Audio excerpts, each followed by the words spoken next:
월요일에 말차 카페, 별이 된 쏙독새. 교토에도 좋은 대학교가 세고 셌는데 뭐 한다고 도쿄 같은 데 갈락하노.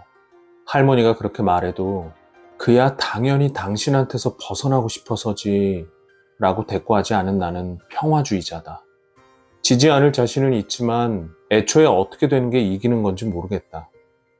우리 집은 300년 전부터 내려온 하시노야라는 화과자점으로 내가 뭘 좀 알 때부터 부모님은 가게에만 있었다. 할머니가 말하기를 교토의 화과자점은 요정이나 료칸과 달라서 여사장이 존재하지 않는 것이 관례였다고 한다. 점주인 할아버지를 내세워 뒤에서 내조하며 사모님인 할머니는 절대 겉으로 나서서 관리하지 않았다고 한다. 그러나 할아버지가 세상을 떠나고 아버지가 이어받을 무렵에는 그런 시대가 아니게 됐다. 전직 광고 기획자로 실력자였던 엄마는 스스로 명물 여사장이라고 홍보하며 열정적으로 밖으로 뛰어다녔다. 백화점에 진출하고 온라인 판매도 시작해서 망해가던 가게가 번창하게 된 것은 엄마의 공적이다. 하지만 그 탓에 부모님이 집에 있는 일은 거의 없었다. 미츠는 내가 키웠다라는 것이 할머니의 입버릇이다. 뭐 거짓말은 아니다. 일찌감치 가게에서 물러난 할머니는 외동딸인 내 곁에 있었다. 나는 언제나 갑갑했다. 사랑해준다기보다 지도받고 있다고 생각했다. 스커트 길이, 소지품 취향, 동아리 선택, 일기장이며 친구들과 주고받은 편지도 내가 없는 동안 멋대로 읽었다. 그리고 꼭 트집 잡는 걸 잊지 않았다. 나는 고등학교에 들어갔을 때 결심했다. 졸업하면 반드시 교토를 떠나 먼 곳의 대학으로 가겠다고. 그래서 상경한 지 10년, 이제 간사이 사투리도 완전히 고쳤다. 황금 연휴 후반에 나는 교토행 신칸센을 탔다. 생각해보니 5년 만이다. 다음은 교토 하고 안내방송이 나오자 슬며시 몸이 굳어졌다. 자기 집에 가면서 이렇게 긴장하다니. 평온하게 쉴 수 있는 곳이 아니던가 고향이란. 현관을 열자 유키노 씨가 현관까지 나와주었다. 어서 와. 유키노 씨는 숙모다. 즉 작은 아버지의 아내다. 삼촌 부부는 두 집 건너에 살고 있어서 유키노 씨는 결혼한 뒤 거의 매일 할머니 식사를 챙겨주러 오거나 청소를 도와주러 왔다. 거의 같이 사는 거나 다름없었다. 그 고집스러운 할머니에게 불평 한마디 하지 않고 세심하게 돌봐줘서 나도 부모님도 유키노 씨에게는 감사했다. 유키노 씨는 할머니를 타즈 씨라고 불렀다. 할머니 성격이 그 모양이어서 타지에서 온 사람에게 할머님이라고 부르지 못하게 했는지도 모른다. 교토를 사랑하는 것은 좋지만 외부와 벽을 쌓는 것은 할머니의 나쁜 버릇이다. 유키노 씨를 따라 안으로 들어가자 거실에서 할머니가 안락의자에 앉아 텔레비전을 보고 있었다. 내가 돌아온 걸 알았을 텐데 돌아보지도 않는다. 할 수 없이 다녀왔어요 하고 말을 걸자 그제야 고개를 들고 눈을 동그랗게 떴다. 뭐고 그 머리 꼬라지는. 5년 만에 만나서 트집부터 잡는다. 예상은 했지만 그래도 한숨이 나온다. 짧은 커트머리도 애쉬 브라운 색도 나는 무척 마음에 든다. 할머니의 지령으로 고등학교 졸업할 때까지 어깨까지 오는 길이를 유지했고 염색은 절대 허락하지 않아서 줄곧 까만색이었다. 점심 준비했어. 먹을 거지? 네. 세면실에서 손을 씻고 거실로 돌아오자 할머니가 집 전화로 누군가와 얘기하고 있었다. 아주 정중한 말투로. 식탁에는 지단을 듬뿍 올린 지라시 스시통이 놓여 있다. 그것 말고도 식탁이 비좁게 음식을 차려놓았다. 나도 모르게 침을 꿀꺽 삼켰다. 내일 10시에 상가 회장님 오시니까 오우스 준비해라. 오우스란 간편하게 끓이는 말차를 말한다. 미치의 종이 연극 기대되네. 쉬는 날인데 고마워. 유키노 씨의 말에 나는 벙글거렸다. 도쿄의 대학에 진학해서 나는 연극 동아리에 들어갔다. 신입생 환영회 때 종이 연극을 했는데 의외로 즐거워서 내가 하고 싶은 일은 이거다 하고 생각했다. 나 혼자 뭐든 정할 수 있고 경비가 거의 들지 않는 점도 좋았다. 서서 그림을 넣고 빼고 할 만한 반경 1m 정도의 공간만 있으면 별다른 설비도 필요하지 않아서 실내에서도 밖에서도 가능하다. 보육원이나 양로원, 지역 축제 등 홍보하면 관심을 가져줄 곳은 얼마든지 있어서 한 번 하고 나면 또 와주세요 하고 불러주는 일이 많다. 이번에 귀성한 것은 유키노 씨가 의뢰해서다. 유키노 씨는 공민관에서 시간제로 일하는데 어린이날 이벤트로 꼭 와달라고 부탁했다. 찾아줘서 기뻤다. 그래서 열심히 준비해서 온 것이다. 종이 연극 같은 거 요즘 유행하지도 않는 걸 뭐 하려고 하노?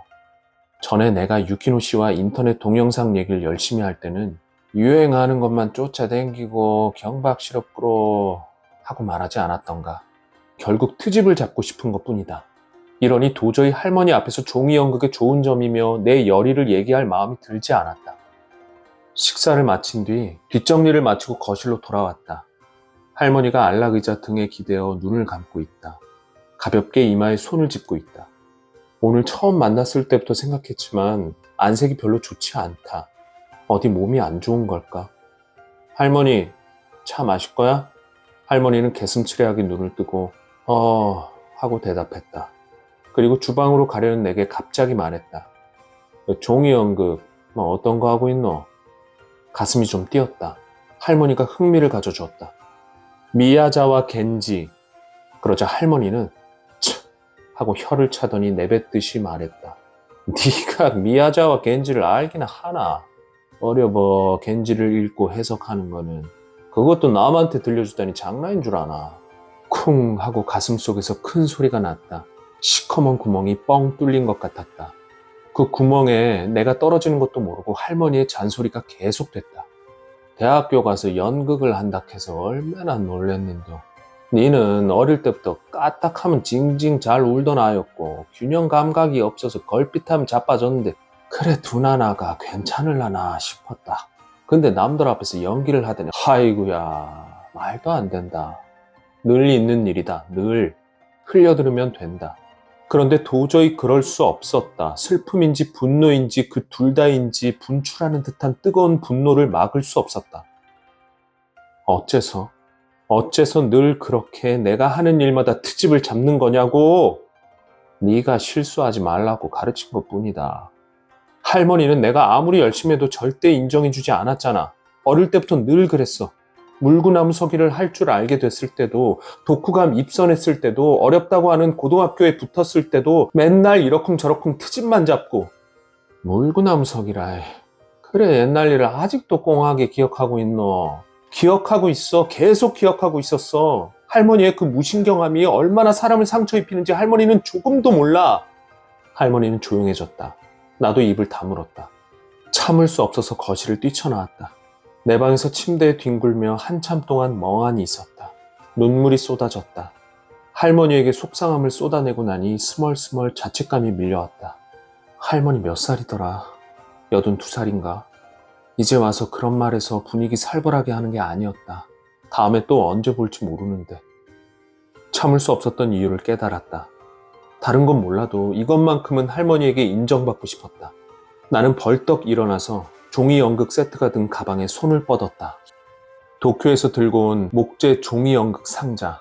찾고 또 찾아서 겨우 발견한, 좀 무겁지만 그림을 빼고 넣는 게 부드럽고 무엇보다 고풍스러운 디자인이 너무 좋다. 손님을 종이 연극의 세계로 이끌 분위기 있는 무대가 되어준다. 갖고 온 작품은 전부 미야자와 겐지였다. 네가 미야자와 겐지를 이해할 수나 있나? 할머니가 박아놓은 가시가 빠지지 않는다. 내 속에 가장 보드라운 곳을 찔린 기분이다. 미야자와 겐지를 해석하는 것이 어려운 것쯤은 나도 안다. 그래서 몇 작품이나 몇 번이나 읽었다. 나름대로 열심히 연구했다. 지금도 종이 연극을 할 때는 몇 번이고 읽는다. 그리고 나는 미야자와 겐지의 작품을 사랑한다. 어린 시절부터. 9살 때였다. 초저녁부터 태풍이 와서 밤이 되자 밖에서 웅웅 하고 큰 소리가 났다.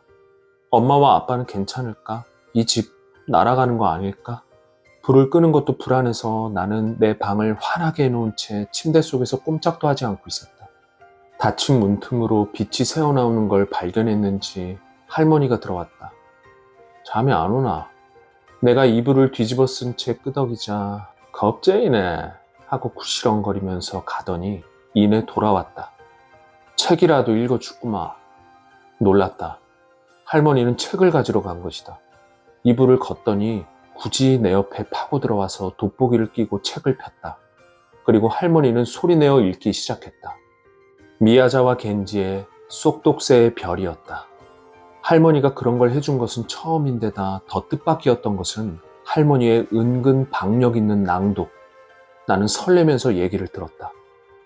하지만 그때의 내게 쏙독새는 너무나 괴로운 캐릭터였다. 생긴 것이 흉하다고 미움받고 유충을 먹는 것도 눈치 보고, 사실 쏙독새는 조금도 나쁘지 않았는데 마냥 착한데 험한 일만 당했다.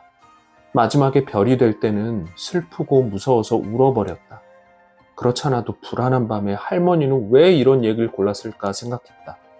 그때 할머니는 큰 소리로 나를 야단쳤다. 또 그치라! 쏙독새는 어떤 새보다 아름다운 것이 됐다. 와 그런지 아나? 지 힘으로 죽자 살자 하늘로 올라갔기 때문이라. 그것은 그림책이 아니었다. 미야자와 전집 중 하나로 문고본이었다. 할머니는 그걸 몇 번이나 되풀이해서 읽었는지 표지가 너덜너덜했다. 이제 아무한테도 상처받지 않고 아무한테도 상처 주지 않을 끼다. 그냥 모두를 비추고 있을 끼야. 그 가액간에 이제 개안타 쏙독새는. 그리고 더 이상 읽어주지 않고 옆에 누워서 혼자 독서를 했다. 나는 말을 거는 것도 미안하고 할 일도 없어서 멀뚱하니 있다가 어느새 잠이 들어버렸다. 이른 아침에 눈을 뜨니 옆에 할머니가 자고 있어서 깜짝 놀랐다. 그 가액간에 인젠 개안타 쏙독새는. 할머니의 그 목소리는 지금도 귓속에 남아있다. 방에 틀어박힌 지 2시간쯤 지나서 목이 말라 살그머니 주방으로 갔다. 거실에 할머니의 모습은 없다. 유키노 씨는 벌써 저녁 준비를 하고 있다. 미안해요, 일만 시켜서. 아냐, 밑준비 곧 끝나. 할머니는요? 방에서 잠깐 주무시겠대. 역시 어디가 안 좋은 걸까? 내가 그런 말을 해서 악화되었을지도 모른다. 만약에 할머니가 병이 난다면 심장이 미칠 듯이 쿵쿵 뛰었다. 저기 할머니 혹시 어디 안 좋으세요? 유키노 씨가 푹 하고 도저히 참지 못하겠다는 듯이 웃음을 터뜨렸다. 아, 미안 웃어서. 걱정할 필요 없어. 드물게 낮잠을 주무시는 것뿐이야. 건강검진 결과도 아주 우수해서 골밀도 나이가 20살이나 젊으시대. 완전 건강책 그 자체셔. 타주 씨는 말이야, 오늘 미츠가 온다고 기뻐서 어젯밤에 한숨도 못 주무셨대. 오늘 아침에도 몇 번이나 시계만 보고 신칸센이 예정대로 달리는지 역에 전화해서 확인까지 했다니까. 바깥에서 작은 소리만 나도 미츠 아닌가 하고 창밖을 내다보고 말이야. 점심도 뭐로 할지 타주 씨가 한참 연구한 메뉴야. 그건 나도 어렴풋이 느꼈다. 내가 좋아하는 것만 있다는 것. 그 집념이라고도 할 만큼 가늘게 썬 달걀치다는 할머니 솜씨라는 것. 그런데 타주 씨도 참 그렇게 퉁명스럽게 나오시다니 나 너무 웃겨서. 타주 씨 귀여운 사람이야. 맨날 미치 얘기만 해. 어차피 욕만 하겠죠. 타주 씨는 자기한테 매력 없는 사람 얘기는 하지 않으셔. 아주 좋아하거나 전혀 관심 없거나 둘 중 하나지. 매일 저녁 무렵이면 타주 씨, 도쿄는 비가 오네 춥지는 않을까 하고 중얼거리셔. 수도권 지진 속보라도 나오면 진도 2든 1이든 절대 안심이란 걸 알 때까지 방에서 우왕좌왕하셔. 미추한테 물어보면 될 텐데. 그런 할머니의 모습 상상도 하지 못했다. 아까와는 다른 온도의 눈물이 식탁에 뚝뚝 떨어졌다. 나는 할머니가 싫다, 좋다, 짜증이 난다, 사랑스럽다, 등을 돌리고 싶다, 응석 부리고 싶다, 엉망진창이다, 언제나 어쩔 도리가 없다. 정리되지 않는 모순을 안고 괴로워하고 떠나고 싶어하고, 그런 한편으로 너무너무 걱정되고 건강하길 바라고. 별이 된 쏙독새는 지금은 그저 조용하게 빛나고 있다. 평온함 속에. 하지만 나는 별이 아니다. 살아있다. 이 땅 위에서. 그래서 누군가의 말과 행동에 상처를 입고 똑같이 누군가를 상처 입힌다. 그러나 내 힘으로 필사적으로 살면 조금이라도 모두에게 빛을 비출 수 있을까? 그것이 나를 탄탄하게 해주지 않을까? 내 방으로 돌아오려다 입구에서 발을 멈추었다. 반쯤 열린 문으로 할머니 뒷모습이 보였다. 할머니는 종이 연극 포스터를 들고 있었다. 바람의 마타 사부로. 아주 살짝 미소 띈 얼굴로 그 제목을 사랑스러운 듯이 조심스레 어루만지고 있다. 미야자와 겐지의 작품은 한 성격하는 등장인물 뿐이다. 약함도 추함도 어리석음도 안고 있는 그들의 모습은 허세가 없어서 리얼하다. 부조리하고 어딘가 쓸쓸하고 그러나 청명하고 풍요로운 자연의 섭리. 은혜를 입으면서도 두려워하면서 스스로는 어쩔 수 없는 감정과 대치한다. 그런 미야자와 겐지의 세계에 나는 이끌리지 않을 수 없었다. 할머니의 등을 보고 있으니 왠지 웃음이 났다. 심호흡한 뒤 나는 기세 좋게 문을 활짝 열었다. 할머니, 또 멋대로 내 방에 들어와서 양해도 없이 내 것 좀 만지지 마. 할머니가 움찔하며 이쪽을 보더니 종이 연극 상자에서 슬그머니 손을 뗐다. 안 만졌다. 그냥 보기만 했지. 맨날 거짓말. 그렇다. 이런 식으로 하고 싶은 말을 하면 된다. 싸움이 나면 싸우면 된다. 잠자코 담아두지 말고 무시당하더라도 비굴해지지 말고. 나는 할머니한테 침대에 앉으라고 시켰다. 의아한 얼굴을 하면서도 할머니는 순순히 앉았다. 종이 연극 상자를 그 위에 올리고 무대를 만들었다. 할머니, 나 다 컸어. 이제 울보였던 어린아이가 아니야. 내가 번 돈으로 월세도 식비도 공과금도 내. 일이 잘 되지 않아서 우울할 때도 있고 아픈 연애를 하기도 해. 하지만 매번 다시 잘 일어났어. 바퀴벌레 잡는 법과 고구마 맛있게 굽는 법, 불안으로 짜부라질 것 같은 날 혼자 밤을 보내는 법도 다 터득했어. 그러니까 봐봐. 나는 무엇이든 될 수 있다. 어디로든 갈 수 있다. 코끼리가 되어 동료를 돕고 새가 되어 하늘을 날고 말이 되어 대지를 달릴 수 있다. 딱딱이를 울렸다. 딱딱, 딱딱. 바람의 마타 사부로 시작. 쿵쿵, 쿵쿵쿵, 쿵쿵쿵, 쿵쿵. 파란 호두도 날려버리고 신모과도 날려버리고. 할머니는 어린아이처럼 동그마니에 앉아서 종이 연극에 빠져들었다. 그 눈은 촉촉하고 반짝거렸다. 캄캄한 밤하늘에 조용히 빛나는 작은 별처럼. 쿵쿵, 쿠쿠쿵, 쿵쿵, 쿠쿠쿵. 할머니를 이야기 속으로 데리고 갔다. 태풍 부는 날 나타난 괴짜 소년이 되어